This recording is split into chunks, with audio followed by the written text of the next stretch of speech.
மீண்டும் இணைந்திருக்கிறோம். இன்றைய தினமும் தமிழே வணக்கம் நிகழ்ச்சியில அதிதி பக்கத்தில் ஒரு சிறப்பான ஒருவர் எங்களுடைய கலையகத்துக்கு வருகை தந்திருக்காரு. இவங்களை பத்தி சொல்லணும் அப்படின்னா, இவங்களை பார்க்கும்போது ரொம்ப சாஃப்டா இருக்காங்க, அழகா இருக்காங்க. ஆனா இவங்க உண்மையிலேயே அப்படிதானா அப்படின்னு கேட்டா அந்த மாதிரி கிடையாது. ரொம்ப பலசாலி அப்படின்றது தான் உண்மையான ஒரு விஷயம். ஏன்னா உடல் வலிமை பொருந்தியவங்க, திறமை பொருந்தியவங்க அப்படின்ற ஒரு வார்த்தைக்கும் இவங்களுக்கு மிக சரியாக பொருந்தும் அப்படின்னு நினைக்கிறேன். இன்றைய தினம் எங்களுடைய கலையகத்துக்கு வருகை தந்திருக்காங்க. மாடலிங் துறையில் தனக்கென தனி அடையாளத்தை பறைசாற்றிக் கொண்டிருக்கக்கூடிய ஒருவரும், அதே நேரம் வெயிட் லிஃப்டிங் துறையிலையும் தனக்காக ஒரு பாதையை தேடி புறப்பட்டு கொண்டிருக்கக்கூடிய சஞ்சனா கந்தையா இன்றைய தினம் எங்களுடைய கலையகத்துக்கு வருகை தந்திருக்காங்க. வணக்கம். வணக்கம். ரொம்ப சந்தோஷமா இருக்கு இன்னைக்கு நீங்க எங்களுடைய ஆதவன் கலையகத்துக்கு வருகை தந்தது. எப்படி இருக்கீங்க? ரொம்ப நல்லா இருக்கு. ஓகே, ரொம்ப அழகா இருக்கீங்க. அதான் ரொம்ப முதலே சொல்ல வேண்டிய ஒரு விஷயம். தேங்க்யூ. ஓகே, உங்களை பார்த்தோனுமே எங்களுக்கு வந்து தோணக்கூடிய விஷயம் என்ன அப்படின்னா, நான் அறிமுகத்துல சொன்ன மாதிரியே ரொம்ப சாஃப்டா இருக்கீங்க. உங்களுக்குள்ள எப்படி அப்படி ஒரு எண்ணம் வந்தது, நம்ம வெயிட் லிஃப்டிங் பக்கமா போகலாம், அந்த துறையை தேர்வு செய்யலாம் அப்படின்ற ஒரு ஆசை ஏன் வந்தது? ஏன்னா பொதுவா எல்லாரை பொறுத்த வரைக்கும் ஒரு கண்ணோட்டம் இருக்கு, இந்த வெயிட் லிஃப்டிங் அப்படின்றது ஆண்களுக்கான துறை அப்படின்னு வந்து சொல்லுவாங்க இல்லையா? ஆனா அதை உடை தெரியக்கூடிய வகையில இன்னைக்கு வந்து நீங்க இருக்கீங்க. அதை பத்தி சொல்லுங்களேன். நான் எப்படின்னு சொன்னா, எனக்கு வந்து எல்லாத்தையுமே வந்து எக்ஸ்ப்ளோர் பண்ணணுன்ற ஒரு கேரக்டர் தான் நான். ஸோ ஸ்கூல் டைம்ல இருந்தே வந்து ஸ்போர்ட்ஸ்ல வந்து நிறைய இன்ட்ரெஸ்ட் இருக்கு. எங்கள் ஸ்கூல்ல வந்து நான் செய்யாத ஸ்போர்ட்ஸ் இல்லை. ஸோ எல்லா ஸ்போர்ட்ஸும் செய்வேன். ஸோ அதனாலே எனக்கு வந்து இந்த ஒரு அத்லட் சைடில் வந்து நிறையவே இன்ட்ரெஸ்ட் இருந்துச்சு. ஸ்கூல் முடிஞ்சதுக்கப்புறம் அது கண்டினியூ பண்ணுறதுக்கான ஒரு சான்ஸ் எனக்கு இருக்கலை. ஸோ மாடலிங் ஆக்டிங் செஞ்சுட்டு இருக்கனால அதுக்காக என்னோட பாடியை ரெடி பண்ணுறதுக்காக நான் ஜிம் ஜாயின் பண்ணேன். எங்கள் ஜிம்ல இருந்து நான் வந்து இது எனக்கு ஒரு இன்ட்ரெஸ்ட் ஆகி நான் வந்து ஸ்டார்ட் பண்ணது தான் இது. என்னோட கோச் தான் இது எனக்கு ரொம்ப சப்போர்ட் பண்ணி இதில் வந்து என்னால் முடியுன்ற ஒரு கான்ஃபிடென்ட்டை கொடுத்து வந்து என்னை இதுக்கு அனுப்புனது. ஸோ அப்படி தான் இது ஸ்டார்ட் பண்ணது. உண்மையான ஒரு விஷயம் தான். ஏன்னா அந்த மாடலிங் ஃபீல்டுக்குள்ளே நம்ம வரும்போது, ஒரு ஆக்ட்ரஸ் ஆகணும் அப்படின்னு நினைக்கும் போது, பொதுவாக எல்லாருமே சொல்லக்கூடிய ஒரு விஷயம் என்ன அப்படின்னா, முதல்ல நாங்கள் எங்களுடைய பாடியை வந்து மெயின்டைன் பண்ணணும் அப்படின்னு வந்து சொல்லுவாங்க. ஆனால் அதே டைமில் ஒரு வெயிட் லிஃப்டராக மாறும்போது எங்களுடைய உடல் வலிமை அதிகமாகணும், பளு தூக்குறதுக்கான ஒரு எங்களுடைய தசை வலிமை வந்து அதிகமாகணும் அப்படின்னு சொல்லலாம். ஸோ இது ரெண்டையுமே பேலன்ஸ் பண்ணுறது உங்களுக்கு வந்து ஒரு சவாலாக இருக்கா, இல்லைன்னா ஓகேவா இருக்கா? சவாலாக தான் இருக்குது. என்னன்னு சொன்னால், இப்போ நான் வெயிட் லிஃப்டிங் பண்ணுறதுக்கு வந்து அதுக்கேற்ற மாதிரி நிறைய சாப்பிட வேண்டி இருக்கு. ஆனால் எங்களோட ஆக்டிங் சைடில் பார்த்தா வந்து சாப்பாடு, அதாவது டயட் பண்ண வேண்டி இருக்கும். என்னோட பாடி வந்து இப்போ எனக்கு வந்து ஒரு ஃபிட்டான பாடி இருக்கனால எனக்கு வந்து நான் இது ஒரு டைம் இப்போ எனக்கு ஷூட் இருக்க டைம் வந்து அது சாப்பிட்டாலும் எனக்கு வந்து அதை கொஞ்சம் மேனேஜ் பண்ணக்கூடிய மாதிரி இருக்கு. ஸோ அதனால இப்போ ரெண்டையுமே மேனேஜ் பண்ற மாதிரி தான் ரெண்டையும் பண்ணிட்டு இருக்கேன். கஷ்டம்தான், பட் நான் ஸ்டார்ட் பண்ணிட்டேன். ஸோ கண்டிப்பா ரெண்டையும் செஞ்சுதான் ஆகணும். கண்டிப்பா விடாமுயற்சியோட பயணிக்கணும் அப்படின்னு ஒரு குறிக்கோளோட இருக்கீங்க. எந்த ஒரு துறையிலையுமே நாங்க பயணிக்கும் போது நிச்சயமா அதுல இருந்து நிறைய சவால்கள் வரும், அதை எதிர்கொள்றது தானே வாழ்க்கை இல்லையா? ஓகே, ரொம்ப அழகா நீங்க வந்து சொல்லியிருந்தீங்க. கண்டிப்பா இந்த கேள்வியை வந்து நான் உங்கள்கிட்ட கேட்கணும் அப்படின்னு நினைச்சேன். ஏன்னா பொதுவா ஒரு வெயிட் லிஃப்டிங் துறைக்குள்ள வர்றதுக்கோ அல்லது ஒரு ஆக்ட்ரஸாக வரணும் அப்படின்னு நினைக்கும் போதோ நிறைய சவால்கள் வந்து வரும், நீங்கள் சொன்னது மாதிரியே. ஆனால் அதையும் தாண்டி அந்த சவால்களுக்கெல்லாம் நாங்கள் முகம் கொடுக்க தயாராகி கொண்டிருக்கும் போது குடும்பத்திலேருந்து வரக்கூடிய ப்ரெஷர், சமூகத்திலேருந்து வரக்கூடிய ஒரு வகையான ப்ரெஷர், இதெல்லாமே ஹேண்டில் பண்ணும்போது நமக்கே ஒரு பயம், பதட்டம் வந்துடும் அப்படின்னு சொல்லலாம். ஸோ அதை எப்படி நீங்கள் ஹேண்டில் பண்ணி வந்தீங்க? உங்களுக்கு யார் வீட்டில் அதிகமாக சப்போர்ட் பண்ணுறது? எங்கள் வீட்டை பொறுத்தவரையில் வந்து இது எதுக்குமே வந்து விருப்பம் இல்லை. எல்லா ஃபேமிலியில இருக்க எல்லா இதுவுமே எங்களோட வீட்லேயும் போட்டிருந்தாங்க பெரியர்ஸும். பட் என்னோட சின்ன வயசுலேருந்து நான் வந்து அச்சீவ் பண்ணது வந்து அவங்களுக்கு தெரியும். ஸோ நான் வந்து ஒரு இதை ஆரம்பித்தா அதில் வந்து நான் அது கண்டிப்பாக செய்யணும்னால நிற்பேன்றது எங்களோட வீட்டில் இருக்குது. அம்மா அப்பாவுக்கு என்னன்னு சொன்னால் இந்த சேஃப்டியில் பயம் இருந்துச்சு. அது மற்றபடி அவங்க நிறைய சப்போர்ட் பண்ணுவாங்க.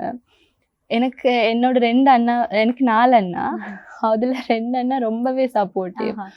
அப்போ நான் எது செய்கிறனாலுமே அண்ணாக்கள் கிட்ட பேசி அவங்க சொல்கிற மாதிரி செய்யும்போது எனக்கு அவங்க மூலியமா நிறைய சப்போர்ட் இருந்துச்சு. அப்போ அண்ணாக்கள் எனக்கு சப்போர்ட் பண்ணும்போது அம்மா அவங்க வந்து கன்வின்ஸ் ஆகுறதுல வந்து எனக்கு இருந்துச்சு.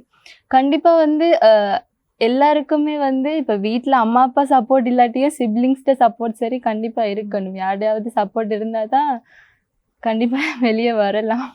உண்மையான ஒரு விஷயம் தான். ஒரு பெண்ணுக்கு வந்து குடும்பத்தோட சப்போர்ட் கிடைக்கும் போது எல்லாத்தையுமே எதிர்கொள்ளக்கூடிய ஒரு வலிமை கிடைக்கும் அப்படின்னு சொல்லலாம். அது வந்து நீங்க அந்த பாரத்தை தூக்குறதை விட மிகப்பெரிய மிகப்பெரிய கஷ்டம் வந்து குடும்பத்தை சமாளிச்சு வருது. நான் நினைக்கிறேன் வந்து பெண்களுக்கு வந்து குடும்பத்தோட சப்போர்ட் கூடவா இருந்தா அவங்க அச்சீவ் பண்றதும் வந்து இன்னும் நிறைவா இருக்கும். இப்ப எந்த சைட்ல வந்து நான் இது செய்யும் போது என்னோட கூட இருக்கிறவங்க சொன்னதே எங்களை வீட்டுல விட மாட்டாங்க. வீட்டுல எனக்கு சப்போர்ட் இல்லை. எங்களோட வீட்லயும் அப்படித்தான். நான் வந்து சண்டை பிடிச்சுதான் செய்யறது.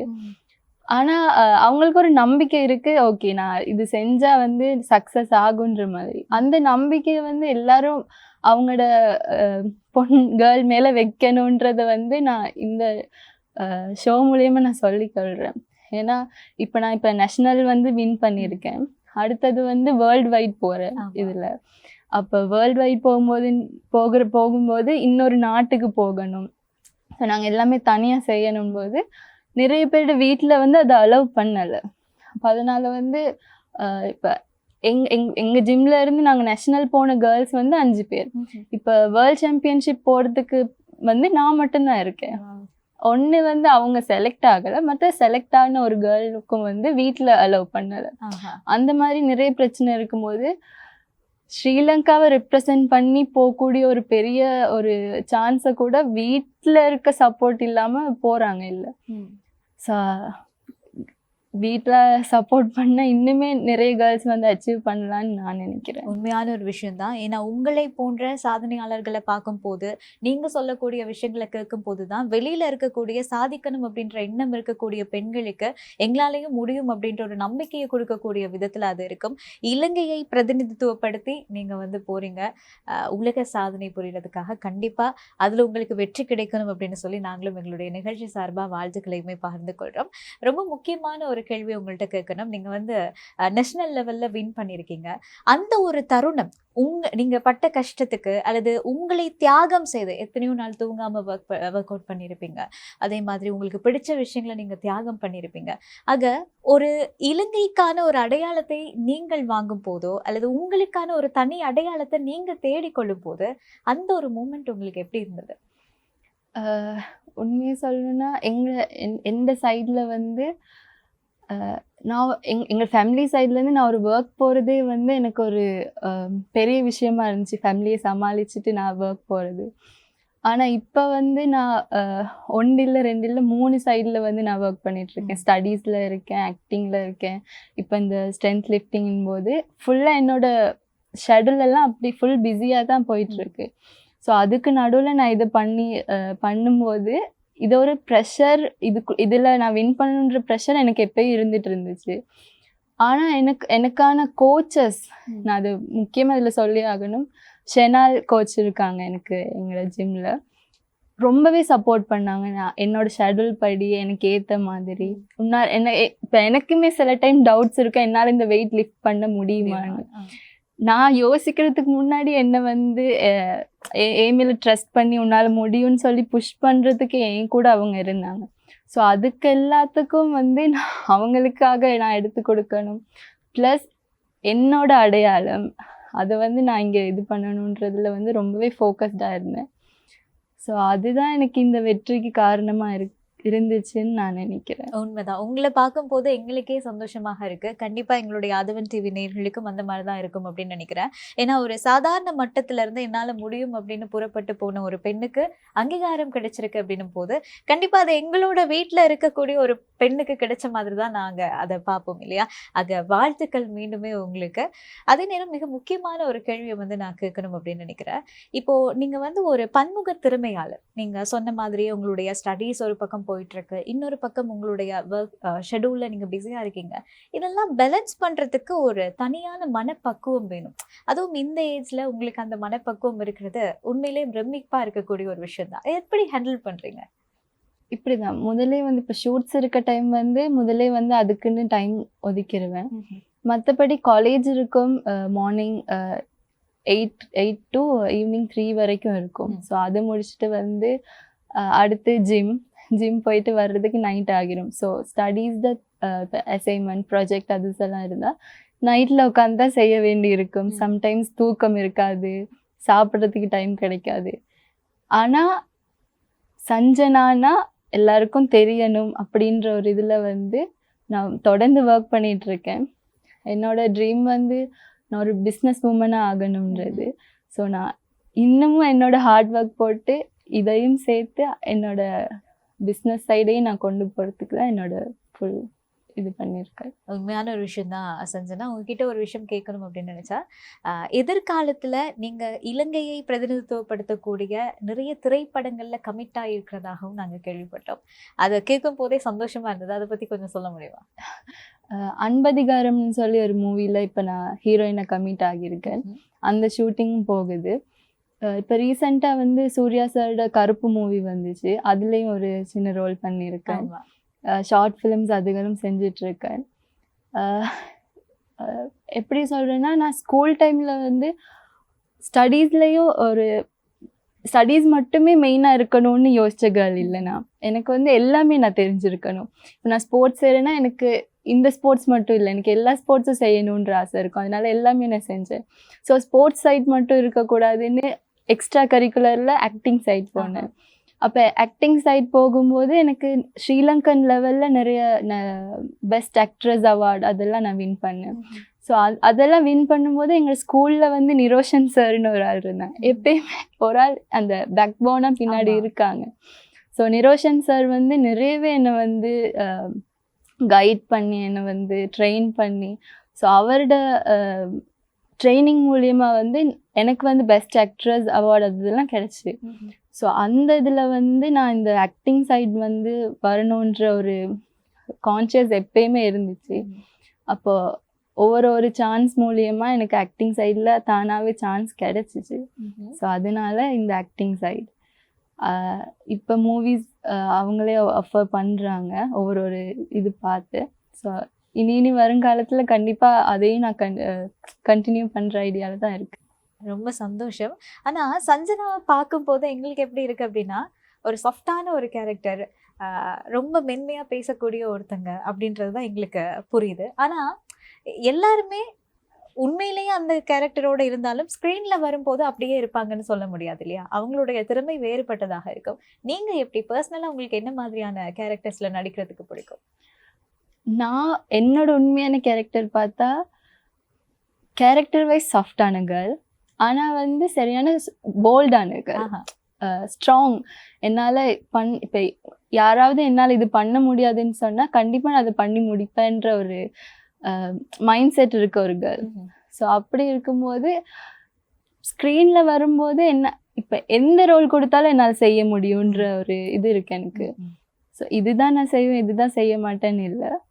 So I can do both. உண்மையான ஒரு விஷயம் தான். ஒரு நடிகையாக போகிறவங்க அல்லது ஒரு நடிகையாக இருக்கக்கூடியவங்களுக்கு இருக்க வேண்டிய மிக முக்கியமான ஒரு பண்பே அதுதான் இல்லையா? என்ன மாதிரியான கதாபாத்திரத்தையும் ஏற்று நடிக்கக்கூடிய ஒரு பக்குவம் வந்து இருக்கணும். கண்டிப்பாக உங்களை பார்க்கும் போதே தெரியுது, நீங்கள் பேசக்கூடிய வார்த்தைகள்லேருந்து உங்களால் அதை பண்ண முடியும் அப்படின்னு சொல்லி. மிக முக்கியமான ஒரு கேள்வியை வந்து நான் கேட்கணும் அப்படின்னு நினைக்கிறேன். இப்போ நீங்கள் வந்து ஆரம்பத்துலேருந்து நாங்கள் பேசுகிற மாதிரி ஆக்ட்ரஸாக வந்து ஒரு பக்கம் இருக்கீங்க, இன்னொரு பக்கம் வந்து வெயிட் லிஃப்டிங் இதையும் பண்ணிட்டு இருக்கீங்க. இந்த வெயிட் லிஃப்டிங் உங்களுடைய இந்த நடிப்பு திறமை அல்லது நீங்கள் ஒரு ஆக்ட்ரஸ் ஆகும்போது அதுக்கு எந்த அளவு தூரம் ஹெல்ப் பண்ணும் அப்படின்னு நீங்கள் நினைக்கிறீங்க? இப்போ ஒரு ஆக்ட்ரஸ்ன்னு சொல்லும்போது நடிப்பு மட்டும்ன்றதை விட ஆக்ஷன் சீன்ஸ் இருக்கும், பாடி வைஸும் நாங்கள் வந்து அதுக்கு வந்து நிறைய எஃபர்ட் போட வேண்டி இருக்கும். ஆமாம். இப்போ ஷூட்ஸுக்காக இருக்கட்டும், நம்மளோட எக்ஸ்ப்ரெஷனை தாண்டி நம்ம பாடியும் அதுக்கு வந்து தயாராக இருக்கணும். ஸோ நான் வெயிட் லிஃப்டிங் பண்ணும்போது என்னோட பாடி வந்து இன்னும் ஸ்ட்ராங் ஆகுது. நான் எனக்கு இந்த ஹெல்த் இஷ்யூஸ் கூட நிறையவே வந்து ஓகே ஆகி இப்போ நான் ஜிம் போனதுக்கப்புறம் நிறைய இம்ப்ரூவ்மெண்ட்ஸ் இருக்குது. ஸோ எனக்கு வந்து அது வந்து உண்மையாலுமே ஆக்டிங் சைடு எனக்கு நல்லாவே ஹெல்ப் பண்ணுதுன்னு தான் சொல்லணும். எனக்கு டயர்ட் ஆகாமல் இருக்க. ஸோ நான் இன்னும் ஸ்ட்ராங் ஆகிட்டு போகும்போது எனக்கு ஆக்டிங் சைடும் இன்னும் கொஞ்சம் இன்வால்வாக பண்ணலாம். உண்மையான ஒரு விஷயம் தான். இப்போ இருக்கக்கூடிய யங் கேர்ள்ஸ் பார்க்கும்போது சில தவறான விஷயங்களை பின்பற்றக்கூடியவங்களும் இருக்காங்க. இப்போ உணவு பழக்க வழக்க முறையா இருக்கட்டும். இப்போ சில பேருக்கெல்லாம் கொஞ்சம் வெயிட் போடும் போதே ஒரு அன்கம்ஃபர்டபுளா ஃபீல் ஆகும் இல்லையா? அப்பெல்லாம் என்ன பண்ணுவாங்க அப்படின்னு சொன்னா, அந்த தவறான விஷயங்கள வந்து YouTubeல பார்த்தோ, அல்லது இன்னொருத்தவங்க சொல்றாங்க அப்படின்றதுக்காக இந்த தவறான விஷயங்கள வந்து அவங்க மேற்கொள்வாங்க. மெடிசின் சாப்பிடுறதோ இந்த மாதிரி. பட் அந்த மாதிரி எல்லாம் செய்யாம, உங்கள போல ஒரு சரியான ஒரு டயட்ட பின்பற்றி, அல்லது ஒரு ஜிம் போய் நாங்க எங்களுடைய வொர்க் அவுட் எல்லாமே பண்ணி முடிச்சு, எங்களுடைய உடம்ப மெயின்டெயின் பண்றது அப்படின்றது வேறு இல்லையா? அது அப்படி வெளியில இருக்கக்கூடிய பெண்களுக்கு நீங்க சொல்லக்கூடிய கருத்து என்ன? 3 வேளையும் ஸ்கிப் பண்ணாம சாப்பிடுறது ரொம்ப முக்கியம். நம்ம வந்து நிறைய பேர் நினைக்கிறாங்க வந்து சாப்பிடுறத கம்மி பண்ணிட்டா வந்து டக்குன்னு மெலிஞ்சிடலான்னு. ஆனா அது ஹெல்தி இல்ல. நம்ம வந்து சரியான சாப்பாடை வந்து கூடுதலா சாப்பிடணும். புரோட்டீன்ஸ் இருக்கிறத வந்து கூடுதலா சாப்பிடும்போது நம்ம வெயிட் லாஸும் வந்து சீக்கிரமா நடக்கும், ஹெல்தியாகவும் நடக்கும். இப்போ நாங்கள் வந்து கம்மியாக சாப்பிட்டு வெயிட் லாஸ் பண்ண போனோம்னு சொன்னால், ஆனால் நமக்கு வந்து திருப்பி வெயிட் கெயின் ஆகுறது கூடுதலாக இருக்கும்.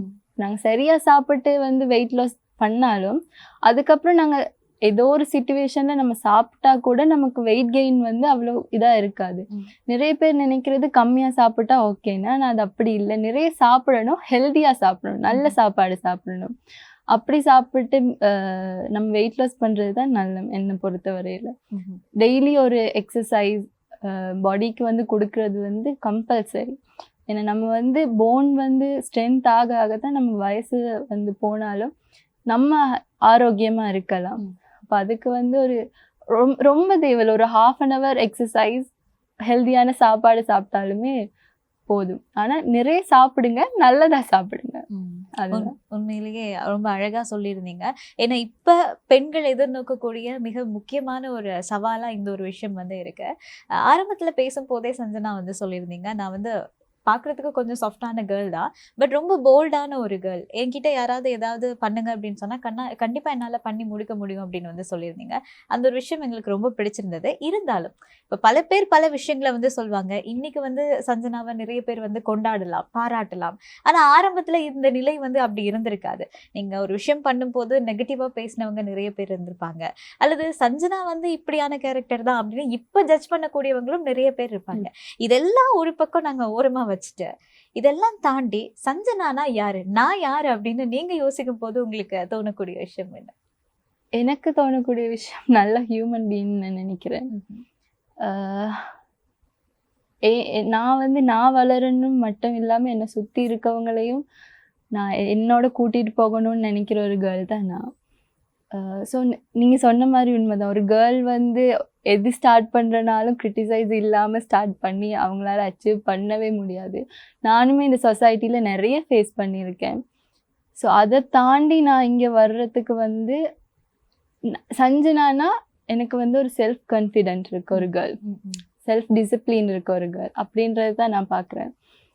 ஸோ ஹார்ட் ஒர்க்கிங், அதுதான் சஞ்சனான்னு நான் நினைக்கிறேன். உண்மையான ஒரு விஷயம் தான். நீங்க சொல்லும் போது புரியுது. ஒரு செல்ஃப் லவ் நமக்கு நம்ம மேல இருக்குமா இருந்தா நம்ம எந்த அளவு தூரம் வளரலாம் அப்படின்றது உங்களை பார்த்து தெரிந்து கொள்ளணும் அப்படின்னு நினைக்கிறேன். இன்னொரு மிக முக்கியமான ஒரு கேள்வியை வந்து கேட்கணும். இப்போ உங்களுடைய ஜேர்னியை பார்க்கும்போது ஆரம்பத்துல இருந்து ஒரு சாதாரண ஒரு லெவல்ல இருந்து பயணிச்சு வந்திருக்கீங்க. ஆக இதை இன்னைக்கு நீங்க திரும்பி பார்க்கும்போது நீங்க நிறைய பேரோட பேரை வந்து சொல்லியிருந்தீங்க, இவங்கெல்லாம் எனக்கு ஒரு பேக் போனா இருந்து சப்போர்ட் பண்ணாங்க அப்படின்றத சொல்லியிருந்தீங்க. இருந்தாலும் இதை தாண்டி நீங்க நன்றி சொல்லணும் அப்படின்னா சட்டுன்னு உங்க கண் முன்னாடி ஞாபகம் வரக்கூடிய முகங்கள் எப்படி சொல்றது? அவங்களுக்கு வந்து நிறைய இந்த சேஃப்டியில ஒரு டவுட் இருந்தாலுமே நான் ஒரு விஷயம் ஸ்டார்ட் பண்ணதுக்கு அப்புறம் எனக்கு ஃபுல் சப்போர்ட்டா இருக்கிறது அம்மா அப்பா தான். ஸோ அவங்களுக்கு தான் நான் ஃபர்ஸ்டா தேங்க்ஸ் சொல்லணும். மற்றது ஸ்டீவன் அண்ணா அண்ட் டிலு அண்ணா. அவங்க ஸ்டீவன் அண்ணா எப்படின்னு சொன்னா, நான் எங்களோட வீட்டில் வந்து எது ஸ்டார்ட் பண்ணுறதுனாலும் ஃபர்ஸ்ட் அவங்களுக்கு தோன்றது பயம். ஸோ வேணான்றது தான் எனக்கு போடுறது.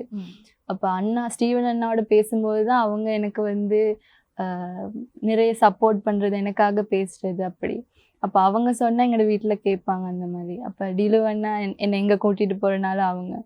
ஸோ இப்படி என் ஃபேமிலி வந்து ஒரு டைம் வந்து வேணான்னு சொன்னாலும் இதை நான் செய்ய போகிறேம்மா, என்னால் முடியும், நான் போகணும்னு நிற்கும்போது அதுக்கப்புறம் எனக்காக சப்போர்ட் பண்ணுறதுக்கு அவங்க கண்டிப்பாக என் கூட இருந்திருக்காங்க. அவங்க இல்லாமல் நான் இந்த தூரத்துக்கு வந்தே இருக்க முடியாது.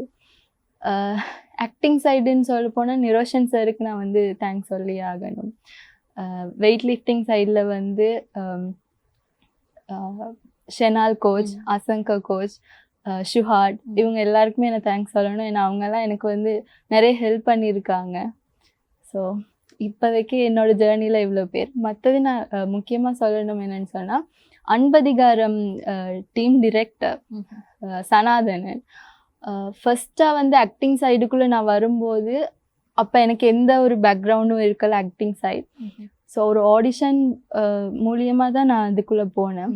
ஸோ எடுத்ததுமே எந்த ஒரு இப்போ நான் சைட் கேரக்டர் எதுவுமே செய்யாமல் ஆக்ட்ரஸாகவே ஒரு லீட் கேரக்டராகவே என்னை வந்து சூஸ் பண்ணி என்னை நம்பி அதில் எடுத்ததுக்கு வந்து நான் சனாதன சாருக்குமே வந்து தேங்க்ஸ் சொல்லிக்கிறேன். உண்மைதான் சஞ்சனா. நீங்க பேசும்போது எனக்கு பர்சனலா உங்ககிட்ட பிடிச்ச விஷயம் என்ன அப்படின்னா, நீங்க பேசும்போதே ஆரம்பத்துல சொல்லியிருந்தீங்க, ஒரு பெண் வந்து வளர்றாங்க அப்படின்னா தான் மட்டும் வளரணும் அப்படின்னு நினைக்க கூடாது, பக்கத்துல இருக்கக்கூடியவங்களையும் சுத்தி பார்த்து அவங்களுக்கும் நம்மளால முடிஞ்ச ஏதாவது ஒரு உதவியை செய்யணும் அப்படின்னு சொல்லியிருந்தீங்க. அந்த ஒரு விஷயம் எனக்கு ரொம்ப பிடிச்சிருந்தது. அதே மாதிரி எந்த ஒரு உயரத்துக்கு போனாலும் இந்த நன்றி மறக்காம இருக்கணும், நம்மள தூக்கி விட்டவங்களை அப்படின்னு சொல்லுவாங்க இல்லையா, அந்த ஒரு குணமும் உங்கள்ட்ட இருக்கு அப்படின்னு நினைக்கிறேன். அதுதான் உங்களுடைய வளர்ச்சிக்கு உறுதுணையா இருக்கு அப்படின்னு நான் நம்புறேன்.